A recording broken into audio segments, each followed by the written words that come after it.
اگرچہ کبھی ایسا بھی ہوتا ہے کہ بعض موقع پر جھوٹ بولنے سے فائدہ نظر آتا ہے، مگر دنیاوی فائدے کے سامنے آخرت کا عذاب بہت سخت ہے، لہٰذا ہمیں سچ بولنے کا پکا ارادہ کر لینا چاہیے۔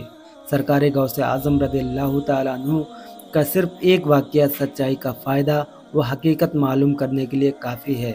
سرکار غوث اعظم رضی اللہ تعالیٰ عنہ اپنی والدہ کی پاک نصیحتوں اور 40 دینار لیے ہوئے ایک قافلے کے ساتھ جیلان سے روانہ ہوئے۔ راستے میں مقام ہمدان سے کچھ دور آگے پہنچے تو 60 ہتھیار بند ڈاکوؤں نے گھیر لیا اور قافلے والوں کو سارا سامان لوٹ لیا۔ اسی دوران ایک ڈاکو نے سرکار غوث اعظم کے پاس آ کر پوچھا، تمہارے پاس کیا ہے؟ سرکار غوث اعظم رضی اللہ تعالیٰ عنہ ڈرے ہوئے فرمایا، میرے پاس 40 دینار ہیں۔ دنیا میں ایسی حالات میں سچ بولتے ہوئے شاید ڈاکو نے کبھی کسی کو نہ دیکھا ہوگا، اسی لیے ڈاکو نے سرکار غوث اعظم رضی اللہ تعالیٰ عنہ کی بات کو مذاق سمجھا اور ہنس کر چل دیا۔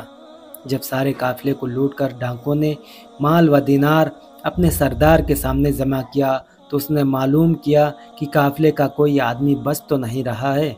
اس کے بعد جواب میں ایک ڈاکو نے کہا، اے میرے سرکار، آج تک تو قافلے والوں کا ہم مذاق کرتے آئے ہوئے ہیں، ان کو لوٹ لیا کرتے تھے، مگر آج ایسے قافلے میں سابقہ پڑا ہے جس میں ایک نوجوان ہے جو ہم سے مذاق کر رہا تھا۔ اس کی بے سر و سامانی پورے طور پر یقین دلا رہی تھی کہ اس کے پاس کچھ نہیں ہے، مگر جب میں نے اس سے پوچھا کہ تمہارے پاس کیا ہے تو وہ نوجوان کہتا ہے کہ میرے پاس 40 دینار ہیں۔ ظاہر ہے کہ جس ماحول میں اس سے پوچھا گیا، بھلا جس کسی کے پاس کوئی معمولی سی بھی رقم ہوگی وہ ایسی صورت میں چھپانے کی ہی کوشش کرے گا، نہ کہ اپنی چھپی رقم کو ظاہر کر دے گا۔ یہ کیفیت سن کر سردار نے سرکار غوث اعظم رضی اللہ تعالیٰ عنہ کو اپنے پاس بلایا اور اس سے یہ بھی باتیں ہوئی۔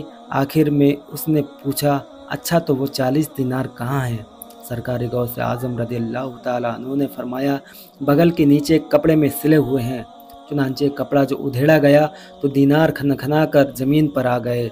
ڈاکوؤں کے سردار کو بڑی حیرت ہوئی اور اس نے پوچھا، آپ نے ہمیں سچ کیوں بتا دیا؟ فرمایا، والدہ ماجدہ نے رخصت کرتے ہوئے حلال کھانا کھانے اور سچ بولنے کی ہدایت کی تھی اور میں نے وعدہ کیا تھا ہر حال میں آپ اس کی پابندی کروں گا۔ قسمت سے راستے میں ہی امتحان کی گھڑی آ گئی۔ میں نے جھوٹ بولنا اپنے وعدے اور ماں کی نصیحت کے خلاف سمجھا۔ انہی دو چیزوں نے مجھے سچائی پر آمادہ کیا۔ آپ کی اس سچائی نے ڈاکوؤں کے سردار پر بجلی کی طرح اثر کیا اور سچائی کا حیرت انگیز کرشمہ ظاہر ہوا۔ سرکار غوث اعظم رضی اللہ تعالیٰ عنہ کا جواب سن کر ڈاکوؤں کے سردار کے آنکھوں میں آنسو جاری ہو گئے اور روتے ہوئے سرکار غوث اعظم رضی اللہ تعالیٰ عنہ سے کہنے لگا، تم اپنی والدہ سے کیے ہوئے وعدے کی اس قدر پابندی و لحاظ کرتے ہو، مگر افسوس ہمارا کیا حسر ہوگا۔ میں ایک زمانے سے خدائے تعالیٰ کے حکم اور وعدے کی نافرمانی اور اس سے کھلی ہوئی بغاوت کر رہا ہوں۔ اے زمین و آسمان کے مالک، تیری شان کریمی کے سہارے اب میں سرکشی و بغاوت و تیری وعدہ خلافی سے باز آتا ہوں۔